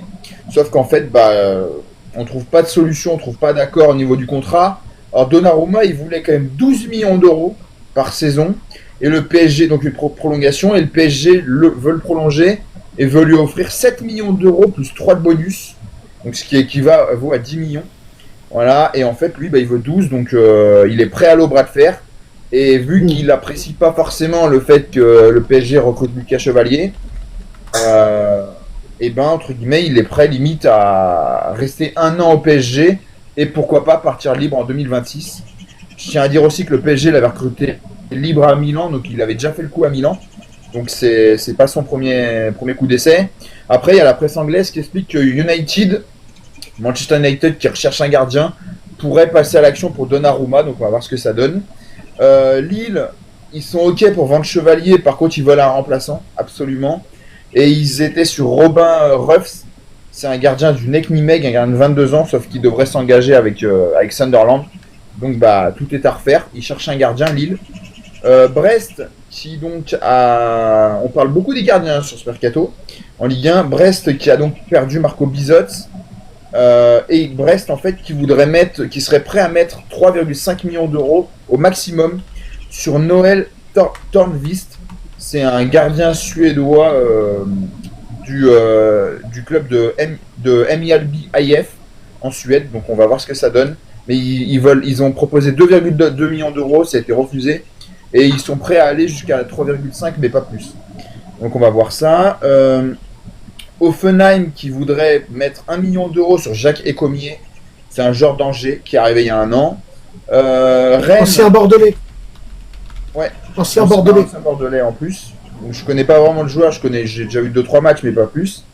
Rennes qui est prêt à faire une offre, un prêt avec une option d'achat de 6 millions d'euros pour Frankowski, ancien donc de Lens. C'est un latéral droit. Galatasaray est ok, le joueur est ok, donc ça devrait se faire. Donc on parle d'un prêt avec une option d'achat de 6 millions d'euros pour un joueur qui a quitté Lens en janvier dernier.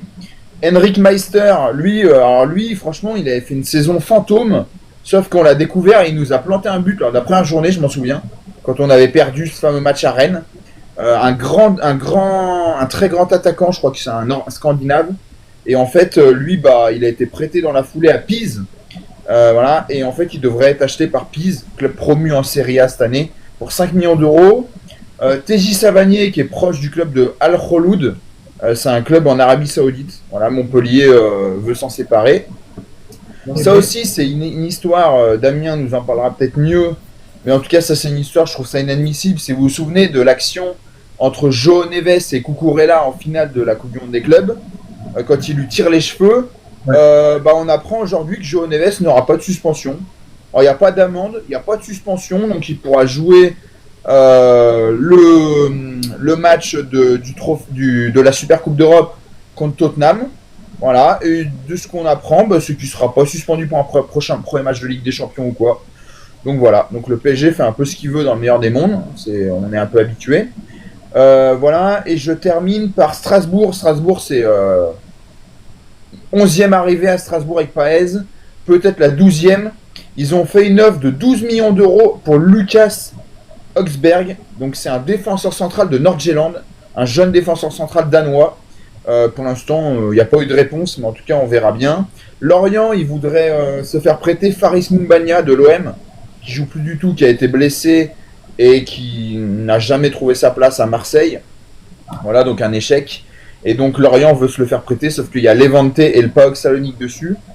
Nathan Zézé, ça qui part pour 20 millions d'euros. C'est un jeune joueur de Nantes, un vrai prospect des espoirs français. Et il part à Neom. Donc ça va être le futur coéquipier de Lacazette, Benrahma et Boulka.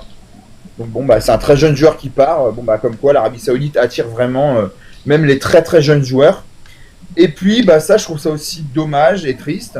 Ça montre qu'en France, on n'est pas forcément un pays de football parce que il y a quand même un Nice-Benfica qui se profile le 6 août prochain en 3e tour préliminaire de Ligue des Champions. Et pour l'instant, il n'y a aucun diffuseur. Donc pour l'instant, le match ne sera pas retransmis sur une chaîne française. Alors ça va peut-être faire comme Lille, où Lille l'an dernier avait joué je ne sais plus quelle équipe. Et il avait été finalement retransmis le match sur BFM TV Grand Littoral, je crois. Ouais, c'est la chaîne de Lille. Hein. Nous, on a BFM Lyon, eux, ils ont BFM.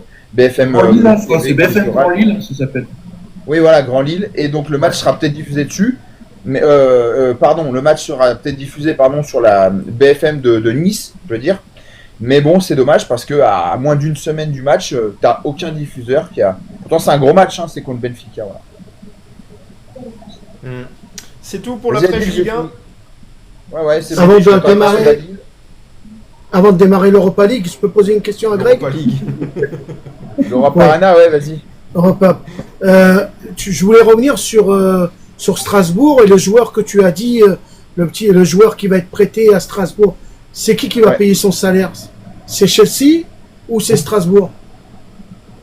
Je sais pas, mais étant donné que c'est la même entité, à mon avis, il n'y aura pas de souci là-dessus. Mais en tout cas, surveillez-le parce que moi, je l'ai déjà vu jouer plusieurs fois et c'est vraiment un vrai jeune. Mais pour revenir à Strasbourg, ils recrutent comme avec Chelsea. Chelsea, ils ont énormément de joueurs et j'ai l'impression que Strasbourg se dirige dans le même endroit. 11 arrivées. 11 arrivées Strasbourg depuis le début du mercato. C'est énorme. C'est énorme. Après, on peut revenir à la sanction de João Neves, mais Greg, je pense que c'est peut-être pour ça, peut-être c'est pas la même compétition. De quoi? C'est pas la même compétition, c'est la FIFA, la Coupe du Monde des clubs. Ouais, mais à ce moment-là, tout le monde peut prendre un carton jaune ou un rouge. C'est nul. Du coup, est-ce que tu as su ou pas la sanction de Luis Enrique après son coup de sang après le match là contre Chelsea? De Luis Enrique? Ouais. Ah, non, il n'a rien. Mais il a rien eu aussi, lui. Ouais. Eh ben. Donc je sais pas après, mais moi j'ai vu que João Neves allait pas être sanctionné, donc c'est pas la même FIFA, mais ça veut dire quoi? On va pas le sanctionner dans 4 ans pour la prochaine Coupe du Monde des clubs. C'est abusé, c'est abusé. De toute façon, il y a une chanson, Paris s'éveille, et ça vient bien avec le foot aussi. Après, il faut voir aussi si les. Mais Damien avait beaucoup regardé la compétition. Il faut voir aussi si, par exemple, je sais pas moi, une équipe en demi-finale, il y a un joueur qui avait reçu un rouge, avait été sanctionné financièrement ou comme ça, quoi. Ouais, je sais pas. Mais ouais. C'est encore. Voilà, on accélère un petit peu quand même parce que c'est vrai qu'on a fait durer cette quotidienne, mais c'est qu'on avait pas mal de choses à dire. Je pensais pas que les débats prendraient autant de temps. On accélère avec l'Europe Arena de Damien Iniesta. C'est parti. Dame, t'es en mute. Ah. T'es mute. Là, on l'entend. J'ai- Ouais. Bon. Je disais, on va parler du PSG justement, les gars. Le PSG, ça y est, on connaît la sanction de la Ligue des Champions. On sait qu'il y a eu des débordements et tout. Le PSG écope de 148 000 euros d'amende par l'UEFA, 100 000 euros pour envahissement de terrain et l'usage de fumigène, 30 000 euros pour jet d'objets, 8 000 euros pour acte de vandalisme et 10 000 euros pour un message jugé inapproprié lors d'une finale de Ligue des Champions. Donc ça fait un total de 148 000 euros. Ouais, c'est ça. Voilà l'amende du PSG qui vont sûrement régler tout de suite. Il y a un virement bancaire et ça sera réglé l'histoire. Donc voilà. Une petite info là qui est sortie il y a pas long, 20 minutes là. Vinicius devrait rester au Real Madrid du coup. Voilà, l'épisode Vinicius après l'épisode Rodrigo. Il a dit que c'était un club magique, que c'était son club extraordinaire, donc devrait rester. À moins que l'Arabie Saoudite arrive avec 800 milliards de dollars. On verra plus tard. Une info, alors je l'avais pas vu hier. Je l'ai vu tout à l'heure, je voulais me renseigner. Alors, Luis Enrique, vous savez, normalement qui appartenait à l'OL, machin et tout, qui joue au Zénith Saint-Pétersbourg. Bah, il y a Al Nasser qui aurait préparé une offre de 70 millions d'euros au Zénith. D'accord? Donc voilà, bon, ok. Et bah, Botafogo toucherait 30% de cette somme. Voilà. Ça vient de sortir, donc c'est extraordinaire. Pourtant, normalement, c'est un joueur, on avait les droits économiques, mais ce serait encore Botafogo qui toucherait de l'argent sur ce transfert-là de Luis Enrique, un joueur qu'on n'a jamais vu jouer à l'Olympique Lyonnais. C'est encore Parce magique. Il a dû faire la même stratégie que Almada. Ouais, non, mais ouais. Et Danilo, Il a dû refaire un virement des transferts économiques. C'est extraordinaire. Sinon, il y a Sunderland qui vient de conclure un accord avec Chelsea pour le prêt de Marc Guiu, Marc Guiu qui a été formé au Barça. Il devrait être prêté à Sunderland. Donc, voilà un petit prêt. On apprend aussi Tottenham et Paligna du Bayern. On sait qu'il a du mal à s'imposer au Bayern.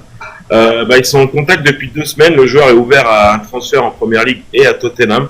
Maintenant, il ne reste plus qu'à négocier avec le Bayern. Je pense que ça peut se faire très vite. J'en ai parlé la semaine dernière pour Dan Endoy de Bologne. Ça y est, ça a été officialisé aujourd'hui par les 2 clubs. Donc, il s'engage à Nottingham Forest pour 40 millions d'euros plus 5 millions d'euros de bonus. Pareil, j'en avais parlé ça, je crois, il y a 2 semaines. Le joueur Anis Hadj Moussa, qui a fait Feyenoord, qui est considéré comme une grosse pépite. Et il devait signer au Benfica, tout était prêt, et Benfica a fait le transfert parce que le joueur vient de prolonger son contrat aujourd'hui avec Feyenoord jusqu'en 2030. Donc voilà, le joueur devrait rester à Feyenoord, donc ça fait le 2e transfert que Benfica loupe en espace de 3 ou 4 jours. Donc je sais pas ce qui se passe à Benfica, mais ouais, bizarre. Jacob Ramon, un jeune du Real Madrid, défenseur de 20 ans, s'engage à Como. Je crois qu'il s'engage pour de 2 millions. Ouais, c'est ça, 2 millions d'euros. Ouais, j'avais noté entre parenthèses, je l'avais pas vu. Donc voilà, encore un petit transfert du côté de Como. Bon, 20 ans, là, jamais. Et je crois qu'il a joué 3 matchs avec le Real.